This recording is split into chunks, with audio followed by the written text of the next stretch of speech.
وحوي وحوي وحوي وحوي رحت يا تعبان وحوينا بضربك يا رمضان. وحوي وحوي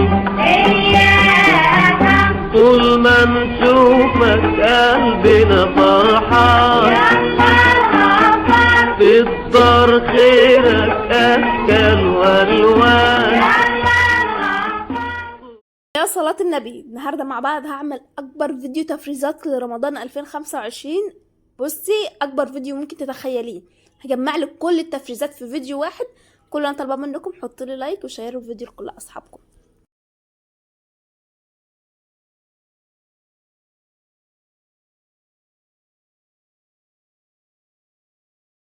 دلوقتي الجوافة سعرها حلو جدا يا بنات، وسعرها في متناول الكل.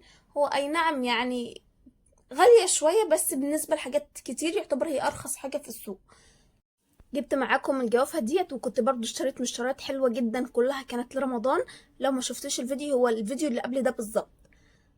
جبت الجوافة معاكم كانت ب8 جنيه، وفي ناس قالوا لها كيلو ونص، قلت لهم ماشي. فانا جبت معاهم مثلا الكيلو ونص ب10، فانا جبت 3 كيلو ب20 جنيه.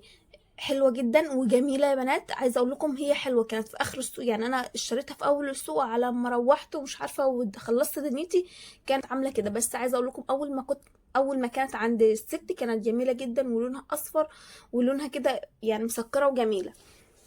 جبت بس على قد امكانياتها وعلى قد الفلوس اللي معايا، هما بال20 جنيه. جبت 3 كيلو هفرزها، ومثلا الاسبوع الجاي هنزل السوق وهجيب على قد ما اقدر. اجيب 3 كيلو، اجيب بال10 بال20 زي ما يطلع معايا، او زي الفلوس اللي هتفيد معايا انا هجيب منها وهخزن منها. الحمد لله الجوافة يعتبر هي الوحيدة اللي سعرها هادي في السوق. المانجا الحمد لله فرزنا منها وراحت لحالها، ودلوقتي لا، المانجا بقت غالية شوية. فالجوافة هاتيلك منها كمية زي كده، وعينها في الفريزر بتنفع جدا في رمضان، في العيد، حد جالك على سهوة بتطلعي الكيس وفي ثانية بتلاقي الدنيا تمام معاكي. جبت الجافة ديت ورحت جايه مفضيها في الطبق ده، وغسلتها كويس جدا، وشلت الحته السوداء عشان بيبقى فيها زي خيوط كده او شعر كده رفيع اسود بيلزق. فانا نضفتها الاول، وبعدين رحت جايبه الطبق عميق وحطيت فيه شويه ميه بخل، وسبتها لمده ربع ساعه، وحطيت كل الجافه في الخل دي علشان مثلا لو فيها حاجه ولا كده الخل ده يقتل او يموت البكتيريا اللي فيها. بعد ربع ساعه رحت جايه شاطفاها وحطيتها في الطبق ده، وقطعتها زي ما هي الجافه بتاعتي، وقطعتها بالشكل ده، هما نصين كده بس. وجبت عصرة ليمونة. عايزة اقول لكم هو نص الليمونة اللي عملت بيها كل الجافة دي، ما كترتش. انا ما بحبش الجافة تبقى مزة او طعم الليمون ظاهر فيها، في حين ان في ناس تانية بتعشق الليمون كده ظاهر في الجافة، معرفش ازاي، سبحان الله. فانا حطيت بس حاجة بسيطة كده علشان الجافة بتاعتي ما تسودش، وادخلها الفريزر. هي بتدخل في الفريزر ما بتسودش وما يجرالهاش حاجة، ولكن انت لو طلعتي الجافة من الصبح وسبتيها على اخر النهار وبعدين ضربتها في الخلاط، في الحالة دي الجوافة بتاعتك بتسود. هتجيبي الجوافة، عايزه تعمليها دلوقتي، خلاص انا هعمل دلوقتي مثلا الجوافة، وعلى جيد جزء من الشغل قبل ما يجي مثلا بنص ساعة هطلعها من الفريزر تفك شوية، هلاقيها بقت نص تلاجان كده او نصها مجمد شوية، لان انا قطعها نصين. هروح جايه ضربها بشوية مية في الخلاط وتبقى جميلة. انما لو هسيبها مدة كبيرة وهي لسه ما ضربتهاش هلاقيها اسودت. طب انا لما اجي اضربها هديها برضو نقطتين بس من عصير الليمون، بتفضل معاكي فاتحة وجميلة لاخر وقت. يا سلام بقى لو حطيت لها نص كوبايه لبن وظرف من الفانيليا، عايزه اقول لك طعمها تحفه جدا جدا، كانك بتشربي عصير من بتاع المحلات بالظبط. حد دلوقتي هيطلع في الكومنتات ويقول احنا هنجيب كمان فانيليا للعصير؟ يعني الكيس مثلا بجنيه، ممكن كل فتره والتانيه تعمليه. يجي عليكي مثلا رمضان، بحيث لما تشم ريحه الفانيليا كده قلبك يتعلق برمضان وتفتكري ايام رمضان. جه عليكي عيد، كل فتره والتانيه مش فيها حاجه لو هتحطي ظرف الفانيليا او الجنيه ده، بس هيظبط لك الطعم ويخليه في حته تانيه خالص. لو الحاجه غاليه هنجيب منها كميات بسيطه وخلاص. حاجة سعرها مناسب وهادي زي الجوافة زي الملوخية زي الليمون، لا هنجيب منها كمية وهنحطها في الفريزر. يوم ما اكون مش عندي عصير خالص ومش عايزة اشتري حاجة من بره، اطلع حبتين من الليمون واعملهم عصير وبألف هنا وشفا، وهستر بيتي وهغذي اولادي كمان. ايه اللي يريح بيتك؟ الحاجة دي هتنفعني بس مش هتأثر في الميزانية، ليه ما اجيبهاش؟ فانا اجيبها وانا مطمنة وانا مرتاحة. قطعت الجوافه بالشكل ده كده، حابه تحطيها في العلب بشكل جميل كده ومنسق ومنظم، حلو جدا جدا. ويا سلام بقى لو انت بنتك عروسه وتفرزي لها الحاجات في العلب دي، بتبقى حاجه في قمه النظافه وحاجه في قمه الجمال والرقي، حاجه بتفرح وبتشرف كمان. فاعملي كده في الجوافه في العلب ديت، بالذات لو هي عروسه كل تفريزاتك تكون في علب، ملوخيه باميه اي حاجه تكون في علب. طبعا انا فرزت في العلب، مش عندك علب عادي جدا مش هننزل نشتري العلب، والله جبت حته جبنه وفيها العلبه زي كده، هروح جايه غسلها وعيناها افرز بيها وخلاص وهمشي الدنيا. ما عنديش لا ده ولا ده، في حبه كيس من بتاع التغذيه انا بشتري مثلا اكياس من عند العطار وهفرز فيها. حبه البلح دول هينفعوني مثلا، مش عارفه اعمل فطار ايه للولاد في اللانش بوكس ولا اي حاجه، مع حته سمنه بلدي وهحطها في السندوتشات وبالف هنا وشفا. حتى لو مش عندك فاكهه خالص اطلع طبق البلح ده وهيتاكل، بيبقى جميل جدا جدا. عملت بس كميه بسيطه من البلح، وان شاء الله لو عرفت اشتري هاخد مثلا ايه طبق في طبق وخلاص. ما ينفعش يعدي علينا الصيف او موسم المانجا من غير ما نخزن المانجا، نخزن الكميه المناسبه اللي تكفينا لشهر رمضان ونستخدم منها طول السنه زي ما احنا عايزين. في شهر 8 وده افضل وقت لتخزين المانجا، لان خلاص كده المانجا بتكون استوت على الشجره، والمانجا اللي بتكون الموجوده في السوق دلوقتي هي المانجا الساقط. ولكن قبل كده لو حاولت تخزن المانجا في شهر 7 هتلاقيها كل المانجا الموجوده في السوق هي مانجا قمر، يعني مش المانجا الساقط اللي هي بتكون واقعه من الشجره المستويه اللي تبقى جميله معاكي. المانجا الساقطه دي بتلاقيها محدقه شويه معاكي في الاكل، وحتى لو عملتها عصير بتبقى مش مظبوطه او بتبقى مش حلوه. فاستني الشهر 8 كده نخزن المانجا بتاعتنا واقول لكم على النوع اللي استخدمته في الفيديو، مديني كميه المانجا الحلوه اللي انتوا شفتوها دي. بس عايزين قبل ما نبدا نسمي الله ونصلي على الرسول، اللهم صل وبارك على سيدنا محمد. دي حاجه. تاني حاجه عايزاكم يا بنات تحطوا لي لايك للفيديو، ولو ما اشتركتوش انزلوا واشتركوا وفعلوا الجرس. خلاص بصوا بقى كميه المانجا بتاعتي دي تقريبا في حدود 10 كيلو، يعني اللهم بارك ويزيد يا رب ونجيب اكتر كمان. حلوين جدا جدا جدا. لو انتي عندك 2 كيلو حلوين برضو زي العسل. مش شرط الكميه يا بنات، المهم يكون عندنا رضا، ده اهم حاجه. بصوا بقى كميه المانجا بتاعتي ديت انا خدتها وغسلتها كويس جدا جدا، ولازم ادعكها كده بالسكينه علشان بتكون زي عامله زي صمغ كده، او العسل بتاعها نازل عليها، ما بتيجي تقع على الارض بيكون فيها رمله، فبتبقى مليانه رمله. فاحنا هنغسلها بقى اي كلام كده، هتلاقي الرمله نزقت في ايدك وعلى اللحمه على طول، فهتلاقي بقى ان ايه العصير عباره عن رمله، او اللحمه اللي هتاكلها تبقى عباره عن رمله. فاهم حاجه ان احنا لازم نغسلها كويس ونحكها كده بالسكينه، وبعد ما احكها بروح جايه ماسكاها بايدي احسس عليها كويس علشان لو في حبايه رمله ولا حاجه اروح جايه شايلها. دي حاجه بالنسبه لتنظيف المانجا. خلاص فهغسل كل الكميه. وعايزه اقول لكم انا جالي كومنت واحده بتقول انا جبت المانجا ولقيتها كلها خضره مش عارفه اعمل فيها ايه. انا بجيب المانجا من بره وبعدين بجسها كلها، كل حبايه مانجا لازم اضغط عليها، الزبديه بالذات، انما السكري بتبقى باينه هي صفرا اساسا، بتبقى جايه مستويه وحلوه وتتاكل. والله لو في حبايه خضراء بسيبها على الرخامه عندي يوم ولا يومين بتستوي، بتبقى الدنيا تمام. طيب المانجا الزبديه ديت بتيجي اصلا خضراء عشان على ما توصل للناس بتكون ايه بدات تستوي شويه. هقول لكم ليه لازم تيجي خضراء. بصوا بقى المانجا لما بتبقى خضراء انا بضغط على كل حبات المانجا بقى، ببدا اشوف كل حبات مانجا، ولو لقيتها خضراء بركنها، لقيتها استوت باخدها على طول في ساعتها يا على الفريزر يا على التلاجة. وانت مثلا عايزه تجمعي كميه مره واحده وتفرزيها براحتك.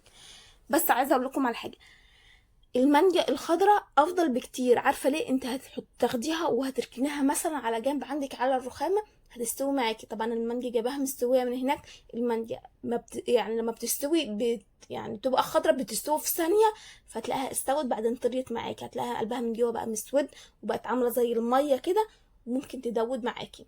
فعشان كده كل حبايه مانجا لازم تضغطي عليها اول ما تيجي، لقيتها ناشفه بتسيبيها، لو مستويه بتعينيها على طول في التلاجة يا اما على الفريزر. طيب كل يوم لازم اجس المانجا بتاعتي ديت واشوف لو في مانجا ناشفه وفي مانجا طريت، لو في مانجا طريت هعينها على طول عشان ما تسودش وتدود مني وتبوظ زي ما قلت لكم. خلاص دي بالنسبه للمانجا بتاعتي. طيب غسلناها وشطفناها كويس جدا، نيجي بقى للتقشير بتاعي. هتجيبي سكينه رفيعه جدا وصغننه، مش تجيبي سكينه كبيره ولا عريضه، لا هي سكينه رفيعه جدا، واهم حاجه تكون حاميه خالص تكوني سناها. هقول لكم ليه. المانجا وانا بقشرها ممكن يعني الحبايه اللي انا ماسكاها الاولانيه دي كان هلاقي اللحم طلع معايا في القشر. طب ليه؟ وده مش حرام؟ الحاجات دي احنا شارينها بفلوس. فبصراحه لقيت افضل حل واحسن حل ان انا اقشر كميه كتيره، هي قشره البطاطس. بقشر بكميه كتير جدا جدا وبسرعه، وما بتطلعليش لحم في القشر زي ما انتم شايفين كده، اسرع من السكينه بكتير واحسن بكتير خالص. فلو انت عندك قشره بتاعه البطاطس هاتيها بص كميه اللحم اللي في القشر عامل ازاي، ان كان في السكينه ولا اللي هي في القشره بتاعه البطاطس. فعايزه اقول لكم موضوع قشره البطاطس ده سهل عليا كتير جدا جدا. موضوع غسل المانجا وموضوع تقشيرها وتقطيعها ما خدش معايا وقت، على قد مثلا ان انا يعني ايه هقطع بالسكينه ولا اقشر بالسكينه. لا، جربي القشره بتاعه البطاطس وان شاء الله ادعي لي هتبقى حلوه معاكي. كل اللي فيها ان انا قشرت بقى قشرت البطاطس، بتبقى المانجيه بقى كلها اتقشرت بقت ناعمه خالص في ايديك، فهتلاقيها ان هي بتتلفلت من ايديك بسرعه. فانا هقشر الاول بالقشره بتاعه البطاطس، واخر حته دي انا هشيلها بالسكينه علشان ما تطرش مني او ما تتفعصش مني. لا، السكينه بتبقى افضل من القشره بتاعه البطاطس في الحته الاخيره دي او القشره الاخيره دي بالذات بصراحه، يعني عن طريق التجربه اللي انا عملتها. وانتم طبعا لما تعملوا هتشوفوا انهي افضل وانهي اريح لك، هتستعمليه على طول. بصوا هنا انا ما كنتش زودت السرعه بتاعه الفيديو، كنت انا سايبه الفيديو بسرعته طبيعيه عادي، علشان تشوفوا قد هي حلوه وجميله بصراحه. يعني انا فعلا انا معجبه بالقشره بتاعه البطاطس دي. فقولوا لي لو انتوا عايزين الفيديو بالسرعه العاديه بتاعه الفيديو بالشكل ده كده، اكتبوا لي تحت في الكومنتات. لو عايزين اسرع الفيديو زي ما انا كنت مسرعه في اول الفيديو اكتبوا لي برضو في الكومنتات. بص بقى، لو انت عندك كميه مانجا كتير هتفرزيها، خلاص خدي الحاجه اغسليها واقعدي بقى افرشي فرشه واقعدي على الارض وقشري براحتك وقطعي براحتك، عشان كتر الوقفه هتتعب رجليكي وفي الاخر نيجي نقول مش قادرين ندوس على رجلين. طيب انا قشرت وطلع معايا كميه القشر دي، ما حدش يجي ويقول لي القشر ده كنز او اعملي اعاده تدوير تاني. القشر ده مش كنز، القشر دي يعني اعزكم الله ارموه على كده شكرا، هو يعني عملنا المهمه وخلاص. اولا ما فيهوش لحمه ان هو يطلع لي عصير نعمل بيه شفشق عصير. حاجه كمان، يعني انا جبت 2 كيلو لحمه عمل لي مرتين عصير او 3، الحمد لله احسن بكتير ما يعمل لي 4 أو 5 كوبايات عصير وبالقشر بتاعهم ملهاش لازمه. القش ده انا معرفش، انا مش زارعه الحاجه ديت ومعرفش جات لي ازاي، فمعرفش الحاجه دي مرشوشه ولا لا. الدنيا الناس في ناس كتير ما عادش عندها ضمير، معرفش الحاجه دي جالها مبيدات اللي هي المبيدات والرش والمواد الكيميائيه دي ولا لا حاجه طبيعيه، معرفش. فخلاص احنا نخلينا واثقين من نفسنا، والحاجه اللي ملهاش لازمه هنرميها.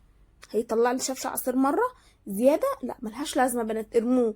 صحتنا اهم دلوقتي، من اقل حاجه الواحد قاعد بيتعب دلوقتي، الامراض بقت منتشره كتير جدا جدا، فاحنا فكرنا عن حاجه زي كده ونرميها.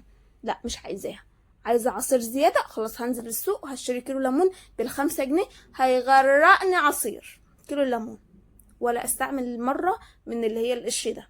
خلاص فارموه يا بنات. انا معرفش هو عباره عن مبيدات او مرشوش ولا ايه، انا معرفش، كفايه علينا اللحمه بس كده. اللحمه بقى هقطعها شرايح، عايزه تقطعها مكعبات بالشكل ده كده، خلاص هقطعها مكعبات بحيث حبينا نعمل صينيه كيكه مثلا ونحط عليها مانجا من على الوش، حبينا نعمل كنافه ونحط عليها مانجا من على الوش، بتبقى حلوه جدا. انا هقطع مكعبات رفيعه بالشكل ده كده واحطها في علبه، مش هحب احطها في الكيس، لا احطها في العلبه واحطها في التلاجة يا اما في الفريزر.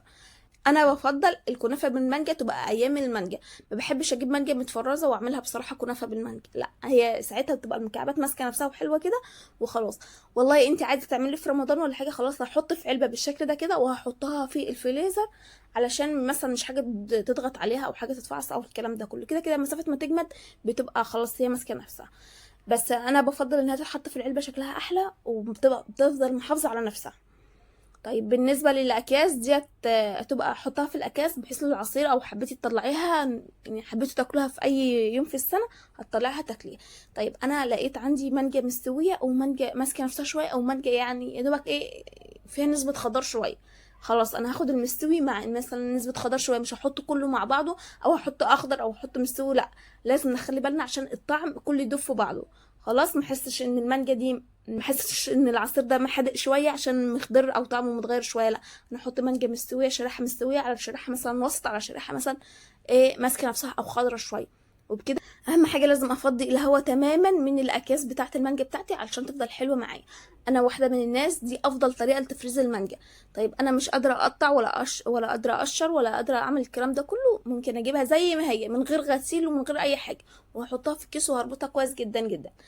انا برتاح دي سريعه، يعني انت هتتعبي مثلا في يوم انت كده كده قاعده مش بتعملي وانت واقفه، لا انت قاعده، بس كل اللي رخم فيها شويه ان انت بتطلعي المانجا من البذره اللي هي الحاجات الزيادات اللي في البذر بس. يعني انا بالنسبه لي التقشير والغسيل والتقطيع ما خدش معايا وقت، كل اللي خد معايا وقت هو ان انا بحك البذره واطلع منها العصير بتاع المانجا. ماشي، دي افضل طريقه ليه، ان انا هطلع الكيس في اي وقت 5 دقايق واحط عليهم شويه ميه من الفلتر، هلاقي المانجا بتاعتي فكت، هضربها على طول. حتى لو كانت نصها متلج هتتضرب معايا على طول، على عكس ما تبقى ماسكه نفسها وجامده كده الحبايه على بعضها بقشرها. لا ده انا هاخد وقت بقى على ما تفك وعلى ما اقشر ملهاش لازمه. بالذات بقى لو جالك ضيف، دي سريعه جدا جدا. حد جه في رمضان مثلا وجالك ناس على سهوه ولا اي حاجه، هتطلعي المانجا وهتعمليها. مش قادره تقف في رمضان، هتطلعي المانجا وتعمليها. وغير ان كده بتحافظ على طعمها ولونها وريحتها من السنه للسنه، على عكس القشره. في انواع من المانجا بتحطيها بقشرها بتلاقيها اسودت معاكي وطريت معاكي. خلاص، فدي افضل حل لتفريز المانجا بصراحه عن تجربه بنات.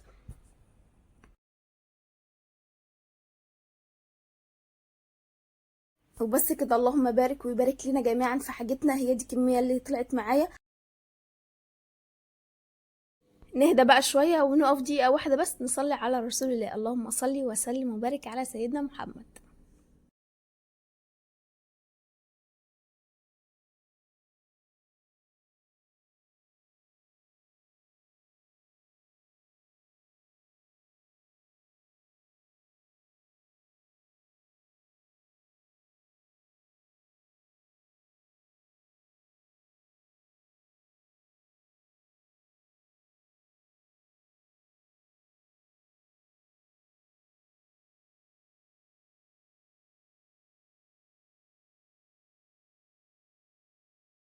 بص يا ست الكل، افضل وقت لتفريز الملوخيه هو الوقت بتاع ايام الذره. يعني زي الاسبوع ده او الاسبوع اللي فات مثلا. الناس اللي فرزتها تمام الاسبوع اللي فات، الناس اللي ما فرزتش تلحق تفرز الفتره دي. كل ما بيدخل علينا الشتاء، كل ما بتلاقي الورقه بتاعه الملوخيه بتاعتنا مش حلوه خالص. بتلاقيها بقت عباره عن الياف كده ومش مسكره وبقت ورقه صغننه. فيفضل تفريز الملوخيه اللي هي ايام الذره، غير كده لا. خلاص، زي المانجا كده ما عملناها افضل وقت كنا قلنا في شهر 8. بصي، هنجيب الملوخيه. افضل حاجه انا بالنسبه لي بحب الملوخيه تكون بعيدانها. طبعا لو فيها طينه ولا حاجه بشيل الجزء اللي فيه الطين ده وبرميه. بجيب العيدان بقى احطها في جردل مليان ميه واشطفها مرتين 3، واروح جايه نترها نتره حلوه بتنشف بسرعه. بحطها بقى مثلا في شفشه او في جردل تاني او اي حاجه وافردها بتنشف في، بصي بقولك في دقايق، في حاجه بسيطه جدا. ده افضل حل لغسل الملوخيه. طب انا دلوقتي الملوخيه بتاعت اليومين دول حاجه كبيره كده، العيدان بتاعتها طولك كده، فانا مش في مكاني، فانا رحت جايه مقطفاها ومش مشكله. ولما روحت رحت جايه غسلها كده. بس ان انت تغسليها بعيدانها افضل طريقه من ان انت تغسليها كده، لانك هتتعبك شويه في ان هي تنشف والكلام ده كله. انا غسلتها كويس جدا مرتين 3. حابه تحطي فيها خل لو انت مش واثقه من المكان اللي انت جايباه او مش عارفاها جايباها من مين. خلاص، انا بالنسبه لي هو عارفه ان دي جايه من الارض وعارفه ان هي جايه منين، فبالنسبه لي غسلتها مرتين 3. حابه تحطي شويه خل عسل جدا، معلقه الخل مش هيأثر في اي حاجه. هغسلها مرتين 3 وبعدين هصفيها بالمصفى. هلاقيها مطلع لي حاجات كده جميله. ممكن الملوخيه بتاعتك ما يكونش فيها طينه وتكون نظيفه وجميله وكل حاجه، ولكن بيكون الورق متعفر او متطرب من الجو يعني. واحنا بنقطف الملوخيه، انا لما بلاقي الورقه مثلا كبيره شويه او خشنه شويه ما باخدش العود بتاعها. ما انت وانت بتقطفي الملوخيه بتاخدي جزء من العود بتاعها او العرق بتاع الملوخيه علشان يديكي عرق. طب انا عندي الورقيه كبيره شويه وحاساها خشنه ناشفه مش حابه، مش هاخدها. هاخد العرق بتاع الورقه الصغيره اللي هو الحرف اللي بيبقى ماسك بالورقه، والعود بتاع الملوخيه. هاخد الورقه الناعمه الصغيره دي، هاخد العود بتاعها. مش عايزه كتير، هو حاجه بسيطه كده وخلاص.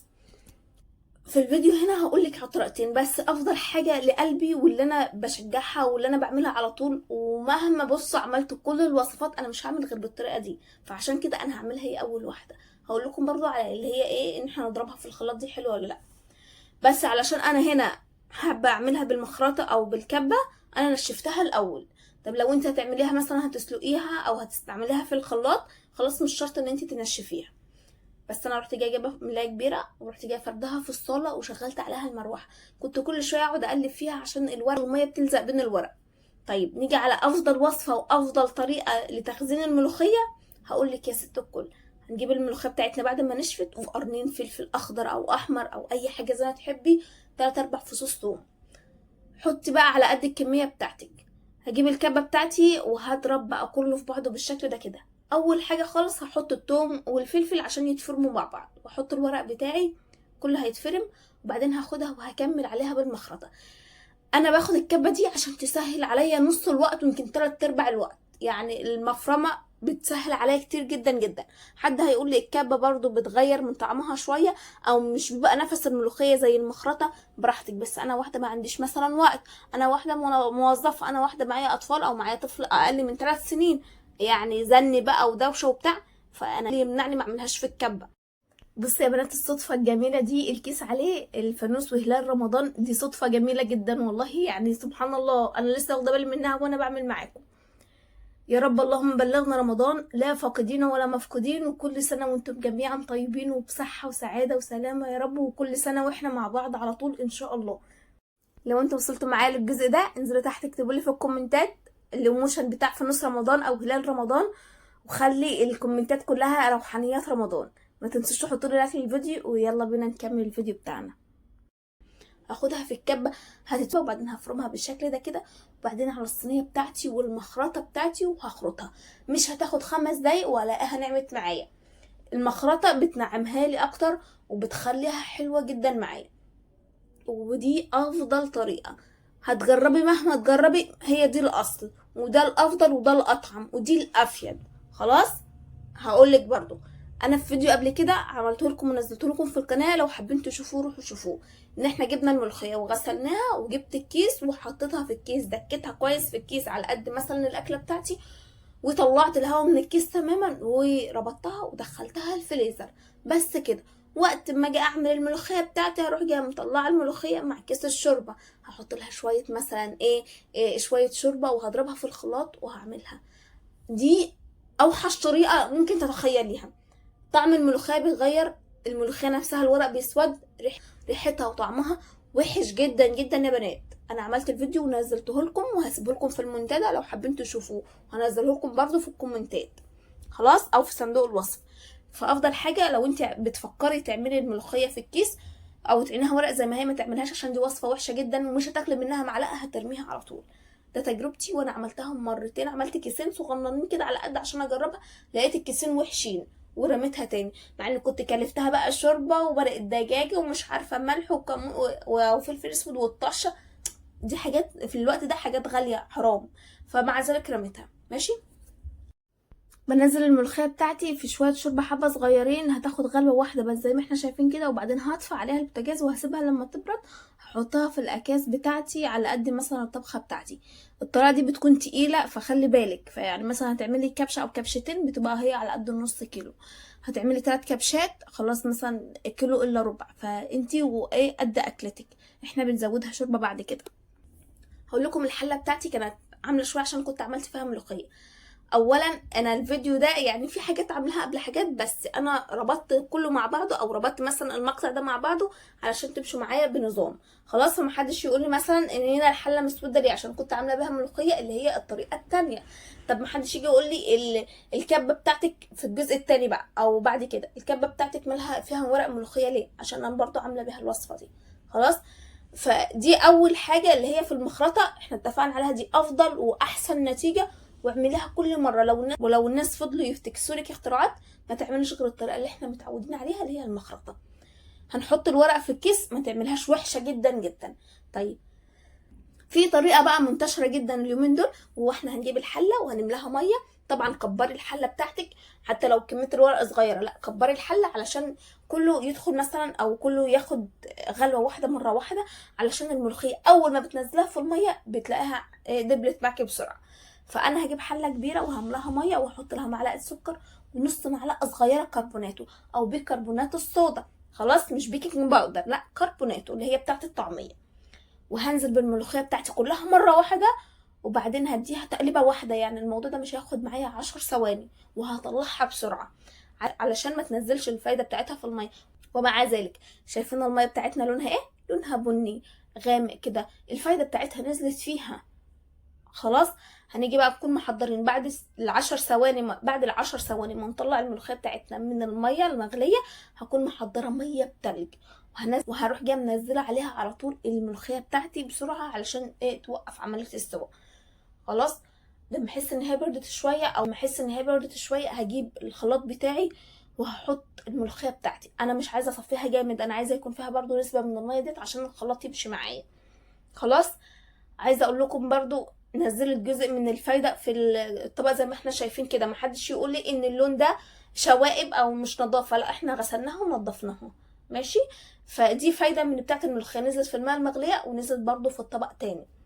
هجيب الخلاط بتاعي وهبدا اشغل الخلاط يعني ايه، هساعد الخلاط شويه زي ما انا عامله كده، بس انا واخده بالي من السكينه وعارفه اخر السكينه فين، فمش منزله المعلقه كويس عشان لما مثلا لو انت لسه بنوته جديده ولا حاجه. خلاص. فهضرب الملوخيه بتاعتي كويس جدا، ولو لقيت الخلاط مثلا مش ماشي معايا هديله مثلا 4 معالق من الشوربه او ربع كوبايه من الشوربه ويمشي الخلاط وخلاص. هي دي الطريقه بتاعت الخلاط بتاعي. عايزه اقول لك برضو مش حلوه خالص، تقولوا لي ليه، هقول لكم ليه. الفايده بتاعتها نزلت في الميه المغليه ونزلت في الميه التلج. غير كده كمان انت عندك العود بتاع الورقه، انا بالنسبه لي ما اتفرمش كويس. هل الخلاط بتاعي كان بارد؟ الله اعلم. بس انا بالنسبه لي مش هعملها، حتى لو الخلاط بتاعي كان بارد والطريقه اللي انا عاملاها غلط انا مش هعملها، عشان الفايده بتاعتها اللي اتكبت مع الميه دي انا مش هعملها تاني. خلاص. طريقه وحشه كانت العيدان باينه كده، ولقيت برضو بتاع ورقه ولا 2 على بعضهم ما اتفرموش في الخلاط، فلا انا مش حابه كده. افضل حل هنعملها نخرطها بالمخرطه زي ما بنخرط، حابه تعمليها في الكبه تسهل عليكي وتكملي بالمخرطه زي ما انا بعمل تمام. انما موضوع الخلاط دي وحش جدا جدا، او ان احنا نسلقها دي وحشه جدا جدا. موضوع ان احنا نحطها الورقه زي ما هي كده في الفريزر وبعدين نفرمها دي وحشه جدا جدا. خلاص. فرمتها وبعدين رحت جايه حطها في الاكياس اللي هي باين ان هي خضراء ومزحزحه وجميله، وبتفضل خضراء معاكي لاخر طبق، وطعمها حلو وكل حاجه، طعمها ما اتغيرش. بس كل اللي فيها ان العيدان دي ما اتفرمتش كويس. ممكن انا ما ضربتهاش، بس انا عايزه اقول لكم انا فضلت اضرب فيها كتير. هقول مثلا العيب فيا وانا ما فرمتهاش. العيدان بتاعتي كانت فيها زي ما هي وخلاص. هقول مثلا ان انا ما فرمتهاش، بس انا بالنسبه لي مش مقتنعه بيه. هاخد حبه في الكيس وهكتب عليهم في الخلاط عشان هفرزها برضو وهسيبها فتره مثلا اسبوع ولا حاجه في الفريزر. بعد كده هعملها وبقول لكم برضو نتيجتها حلوه ولا وحشه. هجيب الجزء التاني وهحطه في الحله وهعمله معاكم دلوقتي. انا استعملت شويه شوربه حبه صغيرين. خلاص. ما بتستعملش شوربه كتير لان احنا حاطين لها اصلا شوربه او فيها ميه، فمضروبه معايا فيها ميه نسبه ميه، على عكس مثلا ما بنخرطها بالمخرطه.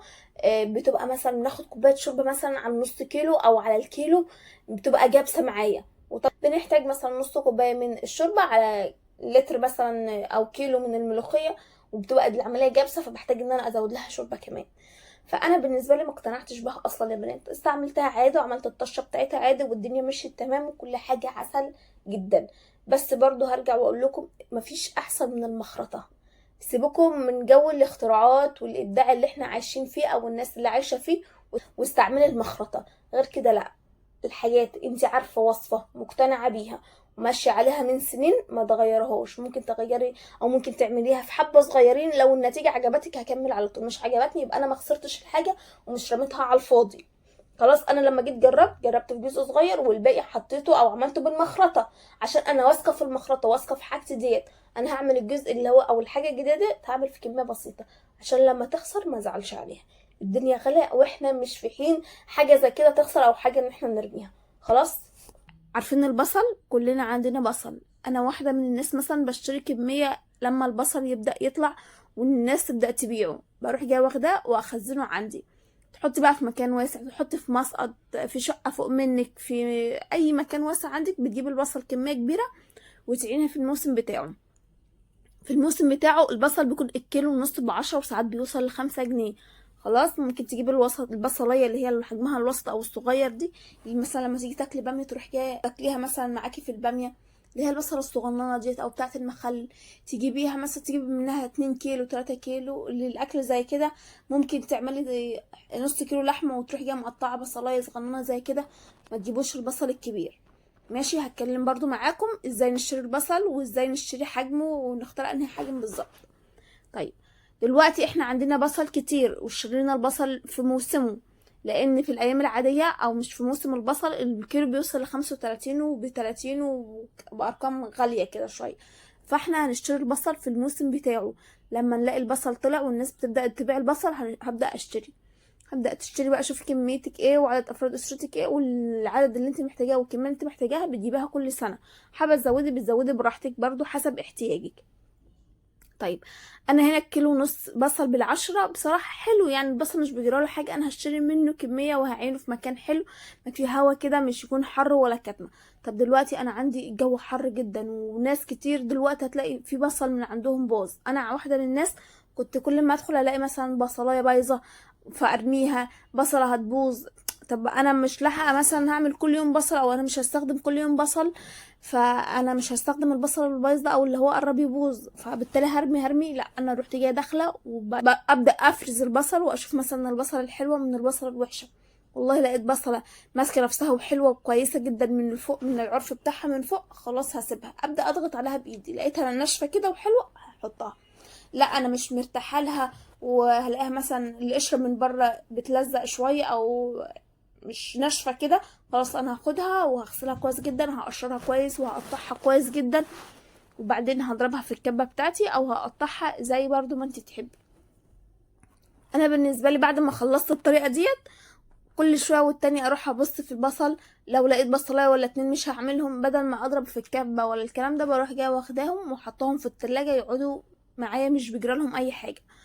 انما ما تسيبهمش في قلب الحر، وما تسيبيش لو في واحده بايظه، لا انت لازم تفرزي البصل كل فتره والتانية علشان تشوفي لو في حاجه بايظه، لان الواحده البايظه هتبوظ لك كل البصل، وبصراحه يعني الحاجه غاليه، واحنا في جماعه ان احنا نجيب حاجه ونرميها عشان باظت، لا. فانتي شوفي كل فتره والتانية، خشي البصل عند البصل بتاعك وشوفيه افرزيه. والله لقينا واحده يعني هتبدا بقى ان هي تبوظ، خلاص احنا ناخدها في التلاجة وهحطها في التلاجة مثلا في كيس ولا حاجه، ولما اجي اعمل شويه شوربه، اجي اعمل شويه طبيخ، هروح جايه واخداها ومقطعها.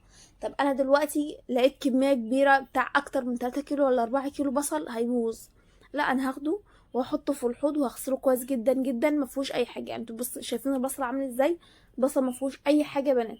بعدين هضربه في الكبه بتاعتي، خلاص هضربه في الكبه مع معلقه سكر، معلقه زيت، حابه تحطي معلقه ملح بحط، بس انا بصراحه حطيت معلقه سكر واحده بس ومعلقه زيت بس كده.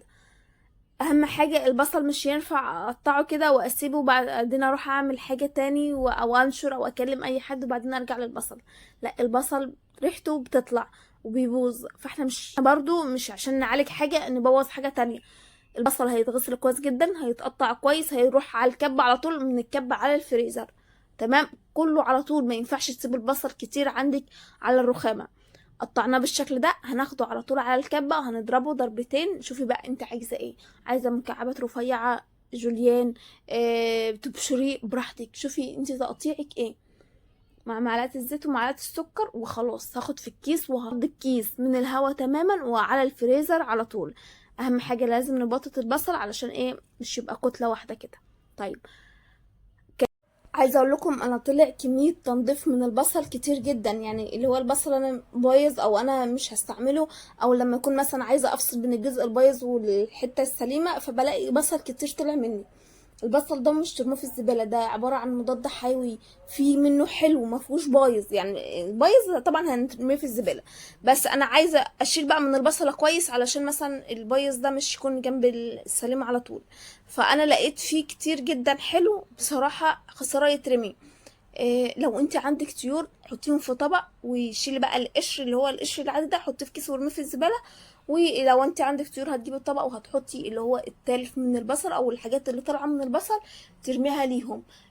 شوفي واحده جارتك واديها البصل ده للفراخ بتاعتهم. عايزه اقولك ان البصل ده حلو جدا، مفيد يا بنات، مضاد حيوي. لو انت حتى عندك الفراخ بتاعتك صغيره حط لهم بصل، هتلاقيهم ماشيين في وشهم حلوين جدا، ولا بيحتاجوا التعب ولا بيتعبوا ولا بيحتاجوا بقى مضادات حيويه ولا الكلام ده كله. فبصراحه انا استخسرت كميه البصل اللي طلعت اللي هو الهادر ده، فانا هاخده وهشوف بقى ايه اطلعه للطيور، اديه لاي حد اي حاجه، المهم ان انا مش ينفع ارميه في الزباله عشان بصراحه انا استخسرته. انما طبعا القشر عادي، انا بكون جايبه كيس جنب مني او احط القشر في الزباله احطه في الكيس، والبصل هحطه في الطبق. يعني هو كده اي حاجه بقى، حتى لو عملت طماطم هشيل بقى العرق الاخضر ده ارميه في الزباله، والحته اللي هي الخضراء اللي بتبقى في الطماطميه نفسها ايه احطها مثلا في الطبق لطيره او اي حاجه، هم اولى بيها بدل ما يترموا في الزباله. بصوا بقى لما تيجي تشتروا البصل او تستعملوا بصل، هاتي البصلايه الوسط، ما تجيبيش البصلايه الكبيره. دلوقتي الدنيا غاليه، والبصل كان زمان التلاتة ب10 والأربعة ب10، دلوقتي ما عادش في الكلام ده خالص، يعني الكيلو ونص عاد ب10. ده لو في موسم بتاع البصل، غير بقى لما تخش بقى ما عندكش بصل وفي اخر البصل ولا حاجه تلاقي الكيلو ب35 جنيه. تجيب البصله اللي هي حجمها وسط، ما تجيبيش البصله الكبيره.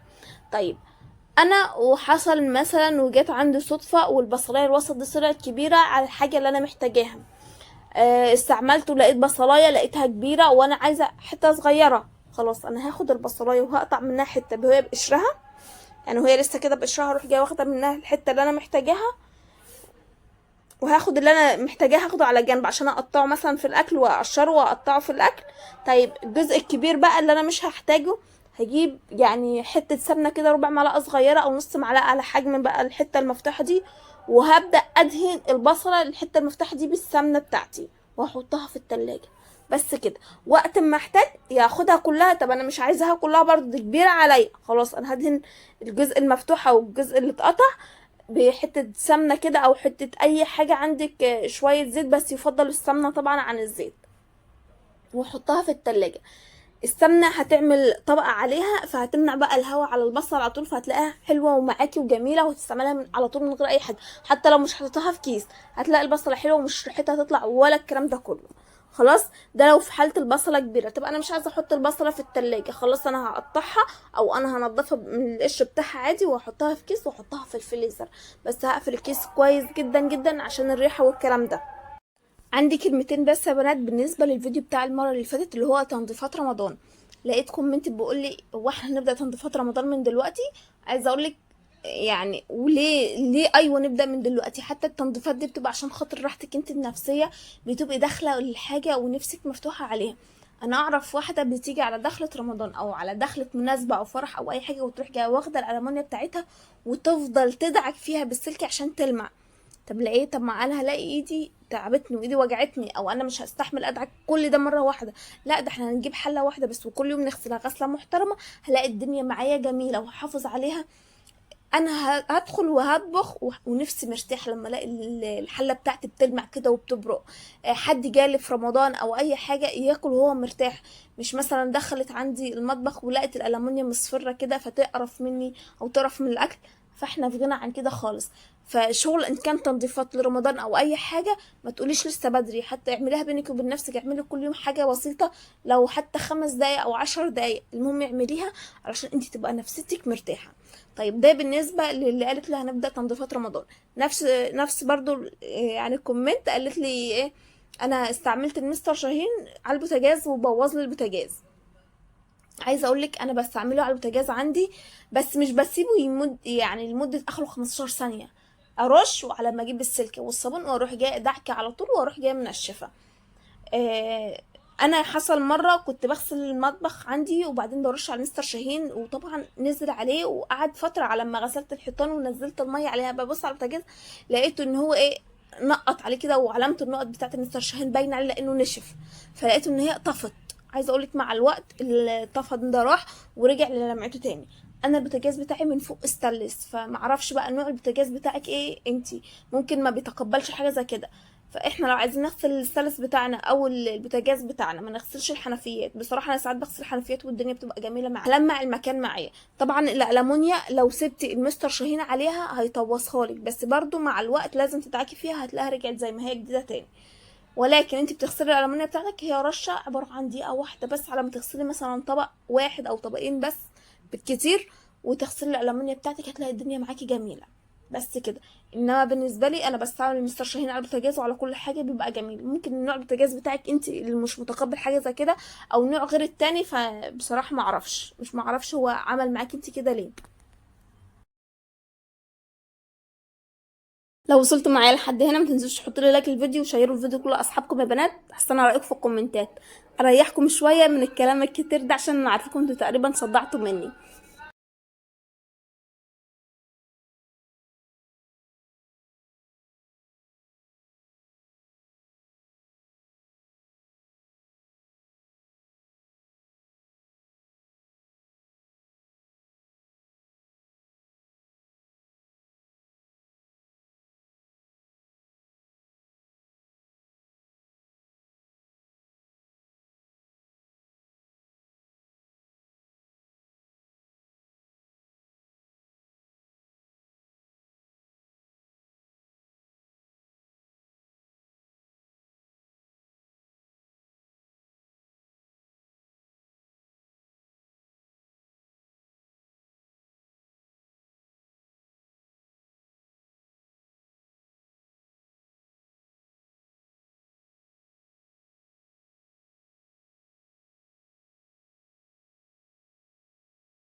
بصوا بقى الفيديو اللي فات كنت عامله فيه تفريزات للطماطم ومش عارفه ايه وكده. المهم واحده في كومنت لقيت كومنت جميل كده بتقول حرام عليكم انتوا ليه تقولي الطماطم الكيلو هيوصل 50 جنيه. عايزه اقولك انا ما اعرفش ان الطماطم هتوصل الكيلو 50 جنيه ولا لا. انا من ساعه ما فرجت معاكم الفيديو انا ما اشتريتش طماطم وما نزلتش السوق وما اعرفش سعر الطماطم كام. اولا واحده اللي جنب مني هي اللي قالت لي كيلو الطماطم هيوصل 50 جنيه. ده انا جايبه الطماطم كان الاسبوع اللي فات تقريبا. عايزه اقول لكم ان انا من يومين ماشيه في الشارع لقيت تروسيكل عليه طماطم وكان بيبيعها الاتنين ب15، يعني الكيلو ب7 جنيه ونص. طيب امبارح برضو بعدين من نفس الشارع لقيت نفس التروسيكل ونفس الراجل بيبيعها الكيلو ونص وطماطمه حلوه ما فيهاش اي حاجه، بس هو اللي بينقيها. اي نعم ممكن تلاقي واحده او اتنين مش عاجباكي بس الطماطم حلوه. فهل كده ان ممكن الطماطم سعرها ينزل؟ الله اعلم. هل ان الطماطم اساسا سعرها ثابت بس التجار هم اللي مغلينها؟ برضو الله اعلم.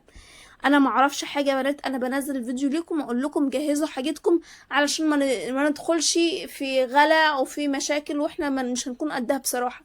انا عن نفسي انا مفرزه معاكم اهي الباميه، مش هنزل اقول لك اشتري 5 كيلو 10 كيلو باميه، لا. انا قلتها لكم وقلتها لكم قبل كده في كام فيديو. هنجيب الكيلو طماطم هناخد منها نص كيلو ونعينه في الفريزر. هنجيب الكيلو ونص، نص كيلو للبيت او كيلو للبيت وهناخد النص التاني ونعينه. هعمل الطريقه ديت مرتين 3 بس. هعين 3 اكياس من الباميه وبس، مش هعين تاني. الملوخيه ممكن اعين 4 أو 5 لان الملوخيه لما بكون مش عارفه عايزه اعمل اكل ايه، مش عايزه انزل السوق، بروح جايه مطلعه كيس الملوخيه مع حبه مثلا بتنجان وكيس الشوربه وخلاص ومشيت الغدا ومشيت اليوم وخلاص. عايزه اقول لكم الملوخيه بتكون سعرها ارخص بكتير من اي خضار تاني، ان كان باميه او حتى خضار بتاع الشتاء. فهاتي الملوخيه وعينها في الفريزر هتنفعك انت على طول. طيب عايزه اقول لكم على حاجه يا بنات، التجهيزات من الحاجات الحلوه جدا جدا. محدش يقول لي تجهيزات رمضان لسه بدري. في ناس كتير من بتقولك لا يعني احنا ما نجهزش لسه بدري، دي حاجه بتاعت ربنا وسيبوها على الله والكلام ده. على عيننا وعلى راسنا، وربنا بيغير الحال ويبدل الحال في ثانيه خلاص. فدي حاجه بتاعت ربنا ماشي، انا ما قلتش حاجه، بس برضو في ربنا قال ايه؟ خدوا بالاسباب. احنا ناخد بالاسباب. والله احنا داخل علينا رمضان هنجهز اي حاجه بسيطه وهنعينها في الفريزر.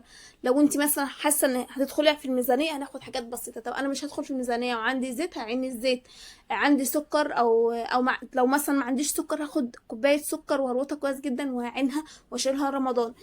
عيني اي حاجه معاكي فلوس زياده 10 جنيه زياده عينيها لرمضان. طيب داخل علينا مثلا العيد، عيني كيس سكر مثلا عشان حلويات العيد، عيني علبه سمنه عشان حلويات العيد قبلها بشهر بشهرين وحتى لو قبلها بسنه. السمنه غاليه وكل حاجه غاليه. هاتي لك علبه سمنه وعينيها عندك مثلا تحت السرير او فوق المطبخ في مكان، يعني مثلا ممكن يكون تحت السرير شويه بعيد عن المطبخ عشان الحر والكلام ده كله، وعينيها. اعملي التجهيزات دي بقى في كل حاجه، في كل حاجه عندك. حتى مثلا لو داخل عليكي خطوبه بنتك خلاص او بنتك خلاص يعني داخله الجامعه وان احنا على وشك مثلا ان احنا نوافق على عريس او الكلام ده كله، استوري بيتك بقى. عندك التموين بتاعك هنعين زي الزيت، هنجيب ازازتين زيت او 3 عينهم ازازتين نضاف اللي هما مثلا ذره او عباد شمس حاجه حلوه، ما نجيبش اللي هو بتاع الآلية وهنعينه. حد جه مش عارفه ايه هعمل اكل مثلا بالزيت النظيف ده. عندي لحمه مفرومه هجيبها واحطها في الفريزر. خطيب بنتي وقت ما يجي او اهل عروسة ابني وقت ما يجي هطلع نص كيلو اللحمه ده وهعمل له كفته جنب اي حاجه. طب فرح بنتي جاي خلاص انا هدبق لها من الخزين بتاعها، وكل كل شهر هجيب علبه سمنه من التموين. خلاص انا جبت السمنه الشهر ده هجيب الشهر الجاي ازازتين زيت نضاف، هجيب كيسين سكر حلوين. اي حد جالي او اي حاجه او عنده كيسين سكر بيض وحلوين وناعمين هشيلهم ليها وانا هستعمل اللي هو مثلا بتاع سكر التموين. وهي يعني اعملوا تجهيزات كل حاجه لكل حاجه.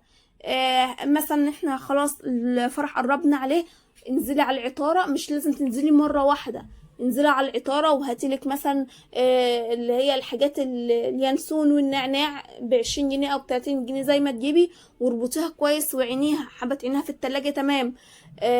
شوفي اي حاجه موجوده عندك ممكن تجيبيها. ممكن تجيبي المكرونه وتعينيها لو انت مثلا في الشتاء، ممكن تجيبي الدقيق وتعيني لو انت برضو في الشتاء. شوفي اي حاجه ما تقعديش ساكته، محدش يقول على التجهيزات دي لسه بدري.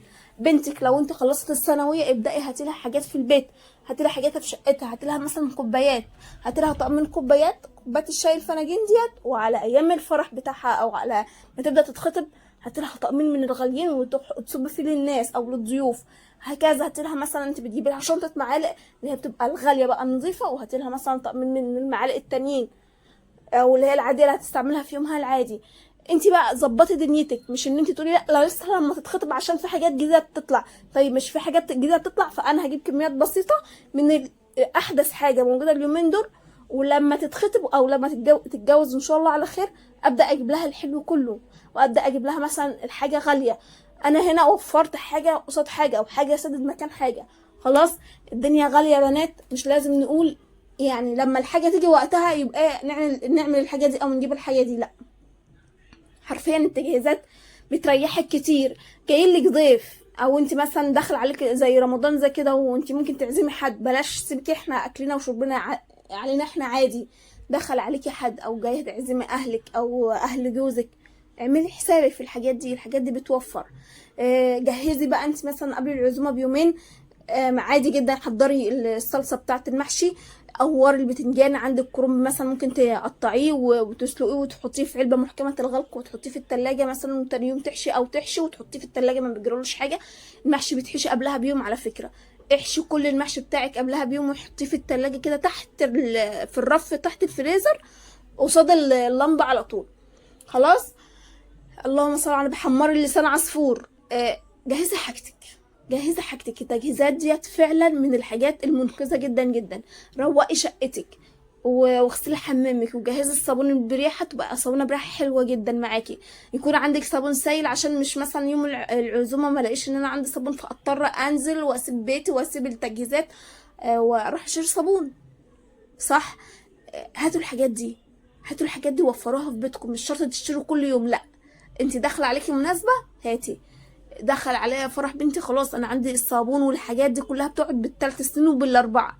ما فيهاش حاجه لما كل شهر اجيب لها ازازتين لتر مثلا اللي هو كلور، او ازازتين داوني، او هو جيركن الداوني، او مثلا جيركن الشاور، واحطهم وعنهم لها على جنب.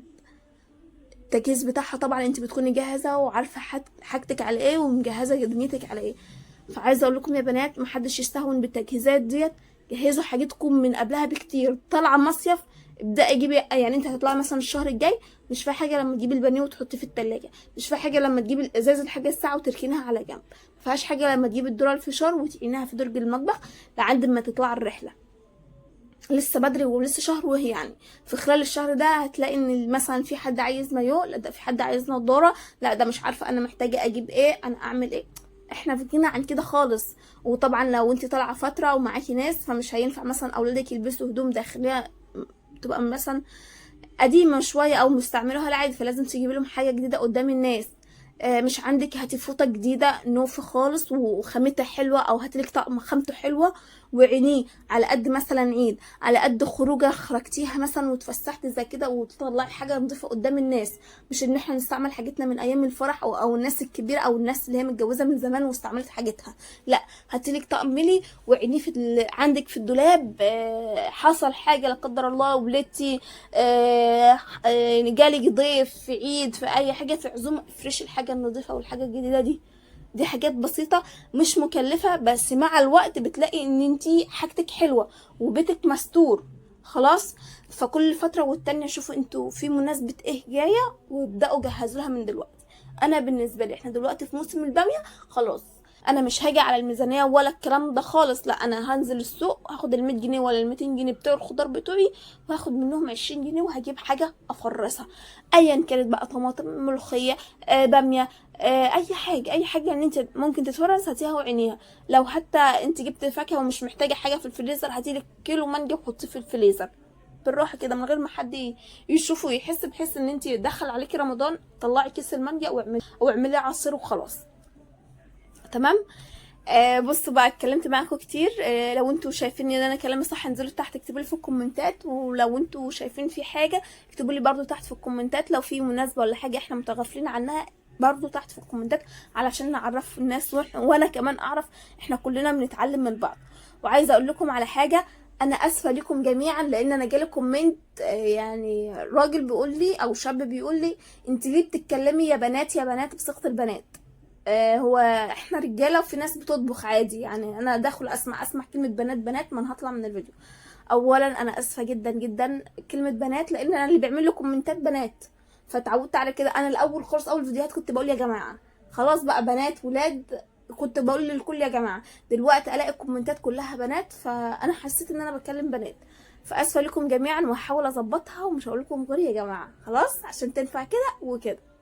بصوا بقى الباميه بتاعتي دي طبعا انا غسلتها كويس جدا جدا قبل ما اعمل فيها اي حاجه، وبعدين رحت جايه سبتها تنشف خالص، وبعدين بدات امحها. طبعا انا مش ينفع الباميه تتخرم منك والغرف بتاعتها دي تبان، انا هفرزها تبقى مقفوله خالص، عشان الغرف دي لو مفتوحه الميه هتدخل فيها وهتطلع بقى الماده المزلقه بتاعتها، وغير ان هوا داخل وهوا طلع، احنا مش عايزين كده خالص.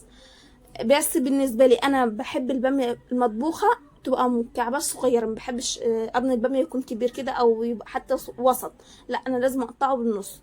فالباميه اللي انا هفرزها انا هسيبها زي ما هي، والباميه اللي انا هطبخها هقطعها مكعبات رفيعه.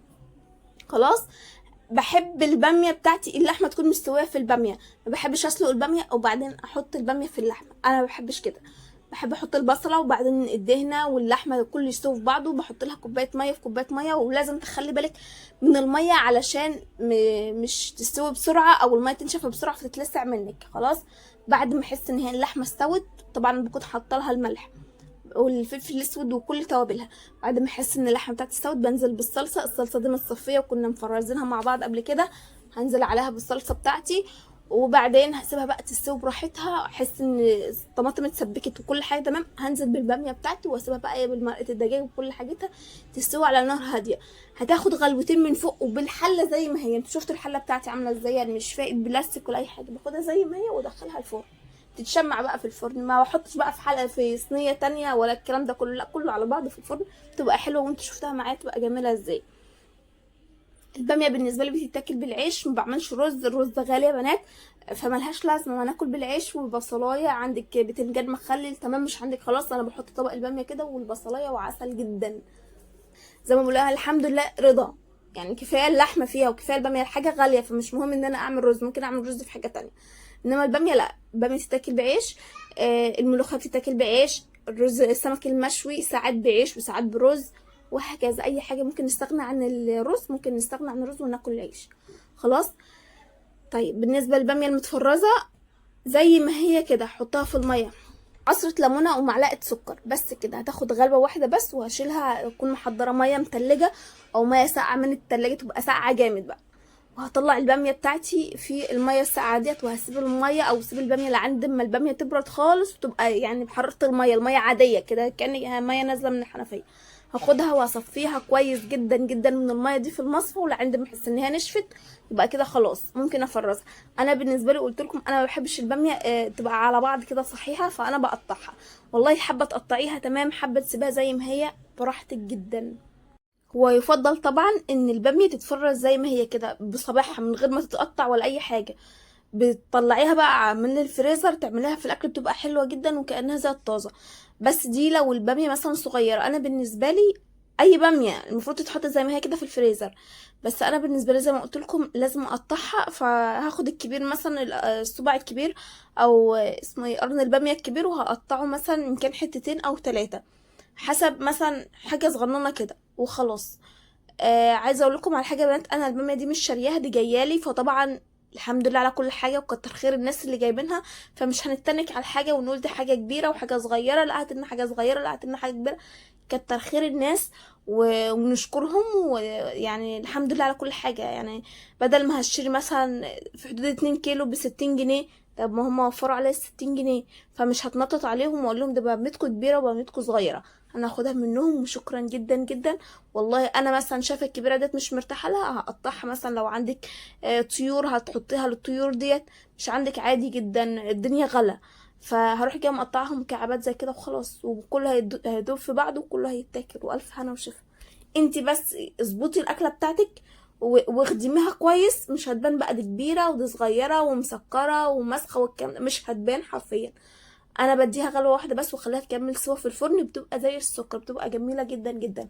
عايزه اقول لكم على حاجه يا بنات، الباميه بالعكاوي تحفه، انا في مره جربتها اللي هي بالعكاوي، انا جربتها في مره اللي هي العكاوي الضاني، ادت البامية وودت البامية في حتة تانية خالص. يعني فعلا كنت اول مرة اكل بامية بالجمال والطعامة دي.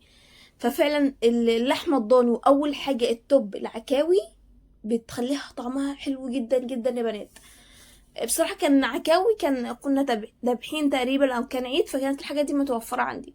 مش متوفرة خلاص انا هعمل باللحمة، انا عندي دهنة في الفريزر هقطعها وهمشي الدنيا وخلاص. بس كده نقول على كل حاجة الحمد لله علشان نلاقي الخير يجيلنا اكتر، ما نتنكش على الحاجة ومش يكون عندنا يعني خلاص احنا متضايقين من الحاجة دي كتير، دي شوية لا دي مش حلوة، دي مسخة، دي دلعة.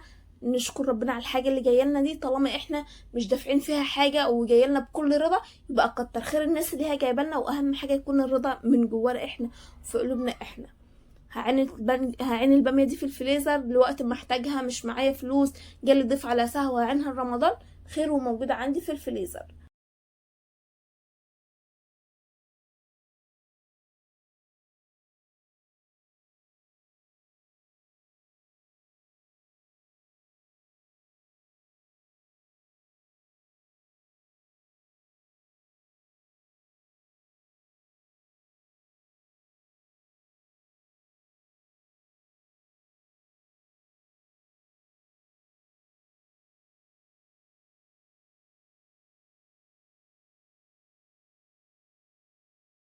انكم يا بنات كملوا الفيديو للاخر واعملوا لايك والكومنت بتاعكم. طبعا في ناس بتعمل كومنتات من غير اي حاجه، دي غنيه عن التعريف مش محتاجه كلام. بس في ناس بتتفرج كده من ورا الشاشه كده وهم ساكتين، لا يعني حاجه بسيطه كده يعني بتشجع بصراحه. بصوا بقى النهارده مش هعمل حاجات كتير، انا هعمل حاجه بسيطه عشان الميزانيه بتاعتي. انا خدت 100 جنيه ونزلت جبت بقى ايه طماطم، وكان في كذا حاجه ناقصه في البيت. فطبعا في ناس بتمشي باليوم بتاعها او بتمشي بيوميه او حسب بقى امكانيات ميزانيتك انت ماشيه ازاي. فهنخرم ميزانيه مره واحده بس عشان هيأثر علينا بعد كده. خلاص هناخد مثلا في حدود 100 جنيه او 50 جنيه انت وامكانياتك. خلاص وهاتي بيها طماطم. الطماطم انا جايبه طماطم اللي هي طريه شويه بتاعه السلطه بتاعه الصلصه، انا مش جايبه بتاعه السلطه. عايزه اقول لكم ان الطماطم دي تنفع للسلطه كمان، جميله جدا يا بنات ما فيهاش اي حاجه. هي ممكن مثلا اللون من بره من الشمسه الطماطم كلها كتير وضغطت على بعض في القفص فعلمت فيها، انما هي ما فيهاش اي حاجه، هي جامده جدا وريحتها حلوه والله تنفع للسلطه. انا خدت منها كمان للسلطه بس فرستها كلها بصراحه. هنحاول نفرز كمية علشان رمضان مش يعني رمضان مصاريفه تكلفة، فانا مش عايزين نكلف الدنيا كتير على قد ما نقدر. وقت الطماطم غالية فخلاص هعمل الاكلات يعني لو الضرورية، مش لازم اعمل محشي. المحشي في الصيف يعني دلوقتي الفترة دي بلاش محشي. اولا الطماطم غالية، ثانيا الخضرة غالية، الخضرة 3 ب10 3 ب5، فاحنا ملهاش لازمة ان احنا نعمل محشي دلوقتي خالص. يوم ما اعمل الصلصة هعمل باميه مره في الاسبوع، هعمل مثلا كشري للصلصه بتاعت الكشري المصري، هعمل الصلصه بتاعته ده انت لو محتاجه. مش محتاجه خلاص هعين الطماطم في الفريزر وهسيبها الوقت اللي محتاجها. لان الطماطم رخصت خلاص هشد في الطماطم وهستعملها، ما رخصتش خلاص هستعمل دي. خلاص طول ما الطماطم موجوده عندي في السوق وسعرها هادي بشتري من بره، ما باخدش من اللي في الفريزر. بسيب الفريزر ديت لو وقت الغلاء او وقت رمضان او وقت الزنقات زي ما بنقول، مش عايزه انزل واشتري، مش عايزه اخرم في الميزانيه، مش عايزه اشتري حاجه من الاسبوع ده، من ميزانيه الاسبوع ده حاجه او ميزانيه اليوم ده حاجه، خلاص هاخد من الفريزر. تمام. الاول الطماطم ديت انا قطعتها غسلتها كويس جدا وقطعتها مكعبات الواحده 4/4. عندك بنجر بيديها لون حلو جدا جدا يا بنات وبيعلي القيمه الغذائيه بتاعتها. عندك فلفل احمر يا سلام حطي قرنين 3 دول كان فلفل رومي. عندك بقى اللي هو الفلفل ممكن فلفل بلدي بس احمر عادي حطيه. لقيت مثلا قرن فلفل اخضر هيدبل او هيبوظ بروح جايه واخداه وحطاه في كيس وعينه في الفريزر. جزرايه هتدبل وهتبوظ بروح جايه واخداها وحطها في الفريزر. عملت صلصه زي كده باخد الحاجه بقى جزرايه بروح جايه مقطعاها، قرن الفلفل بروح جايه مقطعه وحطاه في الصلصه دي كله يستوي مع بعضه وبرده كله يعني استعملناه بدل ما يترمي. خلاص ساعات كده بيكون في اخر الكيس كده بعد ما نشتري جزر في اخر الكيس بتلاقي جزريه كده، يعني خلاص احنا كلنا جزر او عملنا جزر وشبعنا في السلطه فمش محتاجينها، لا انت خديها حطيها زي ما هي اغسليها كويس جدا ونضفيها وحطيها في كيس في الفريزر. وقت ما تعملي صلصه زي كده طلعيها البنجر وقت ما يكون متوفر، حاليا البنجر مش متوفر، بيكون الكيلو ونص ب10 وساعات بيوصل ل5 جنيه، هتسيبه عينيه في الفريزر. الحاجات دي بتبقى حلوه جدا جدا يا بنات. نلاحظ ان الدنيا حر الفتره دي خالص، فهنجيب الطماطم وهنقطعها ونحطها على البوتاجاز تغلي، ولعند ما تنزل الميه او الميه بتاعتها تتبخر هسيبها تهدى شويه عشان الخلاط ما يبوظش. تهدى شويه، مش لازم ان هي تبرد، يعني انا اعملها الصبح واجي اعملها اخر اليوم بالليل، لا مش هينفع، الجو حر يا بنات، ممكن تلاقيها تبوظ منك او تريح منك. فالطماطم دفت شويه وديك تستحملها والخلاط يستحملها، اضربها في الخلاط على طول وصفي على طول وعلى الفريزر على طول. في ناس ما بتصفيش الطماطم براحتها، بس عايزه اقول لكم الطماطم لما بتصفى بتدي قوام حلو جدا جدا للطبيخ، ان كان فاصوليا او بالذات الباميه، بتخلي قوام الباميه حلو جدا يا بنات. فالتفل ده يعني حاجه بسيطه بس بيخلي الصلصه بتاعتك لها شوائب ومش حلوه بصراحه، بتكون مش نقيه كده.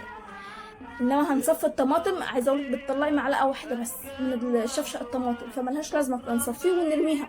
عايزه اقولك الطماطم القش بتاع الطماطم والتفل ده اساسا بيتعب القولون، لو الناس القولون عندها القولون بتاعها تعبها، التفل ده بيتعبهم والبذر بيتعبهم.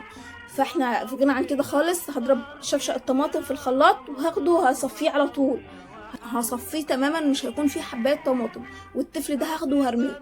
ما ينفعش اصفي وبعدين اروح جايه ضربه في الخلاط واحط على التفل واقلب برضو واصفي واحط على التفل، لا هتلاقي ان التفل عندك تقيل وقوام الطماطم معاكي تقيل خالص، فمش هتلاقيها انها اتصفت بسرعه وهتتعبك. فكده افضل بكتير ان انت تصفي والتفل ترميه اول باول، هتلاقي ان انت ارتحتي والعمليه ماشيه معاكي في السريع.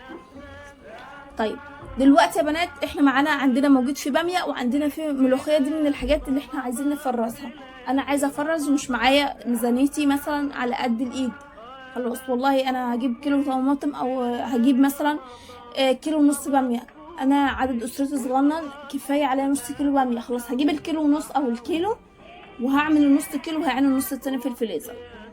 طيب هجيب الباميه الملوخيه لو الكيلو وربع ب10 او كيلو ونص، هجيبهم بال10، هاخد اللي هاخده وهضربه الباقي في الفريزر. والله عملنا طبيخ الباميه وفات طبق باميه مش هيتاكل، يعني مشينا الباميه على يومين ومشي الطبيخ بتاعك على يومين عشان تكفي الميزانيه بتاعتك شويه. فات طبق من الباميه، خلاص هشيله وهربطه واحطه في الفريزر كمان يومين ولا 3 هطلعه افطر بيه. طب هعمل بيه غدا مع مثلا مش عارفه حبه بطاطس، حته جبنه، حبه فول، وهمشي الدنيا خلاص. كذلك الملوخيه، اي حاجه اشتري منها كميه. طب بالنسبه للعصير، بالنسبه للجوافه او بالنسبه لايه تاني يا ربي، مانجا، مش شرط ان انا اشتري كميه كلها على بعض، انا شاريه الطماطم كميه على بعض عشان الطماطم هتغلى ومش عارفه اشتري تاني، والبيت ما بيستغناش عن الطماطم. طيب المانجا لسه بتبدا، والله انا جبت 2 كيلو مانجا، هاخد منها حبايتين وكاني جبت كيلو ونص، كاني جبت كيلو، وعينهم في الفريزر زي ما هو، هغسلهم كويس جدا وهنشفهم خالص واحطهم في كيس واربطهم واحطهم في الفريزر. جه رمضان هاخد كيس، جه الجو حر جدا وجوزي جاي تعبان او انتم فرهدين من الحر، هطلع كيس واعمله في الفريزر واعمله عصير والدنيا هتمشي معايا والدنيا هتبقى تمام. وهكذا اي حاجه اعملها كده. الفراوله، جبتي فراوله، هاتي طبق من الكيس بتاعك من الكيلو او ال2 كيلو، هاتي طبق بس واربطيه وعينيه في الفريزر، هتلاقي عامل معاكي كميه وهتلاقي الخير عندك كتير جدا والفريزر اتملى.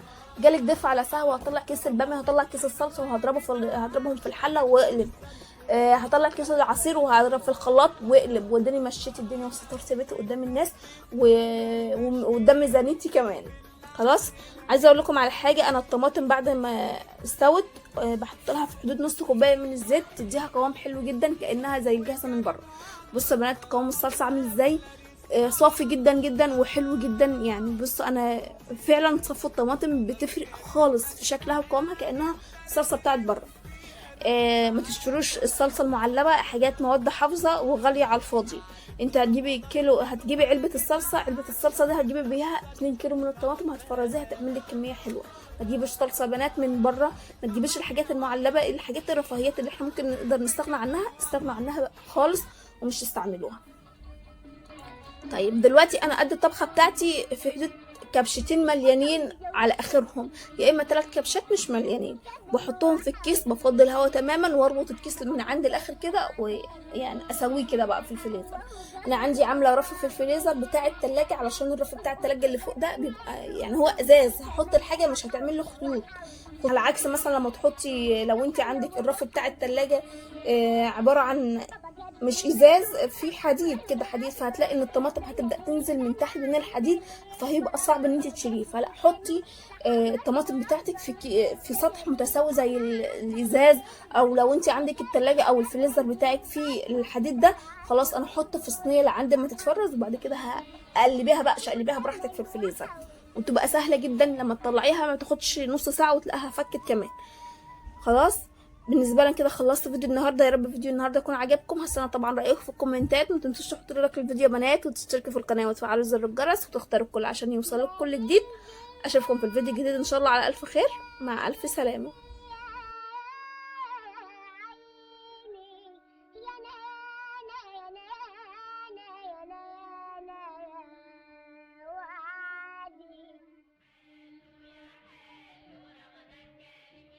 Latrina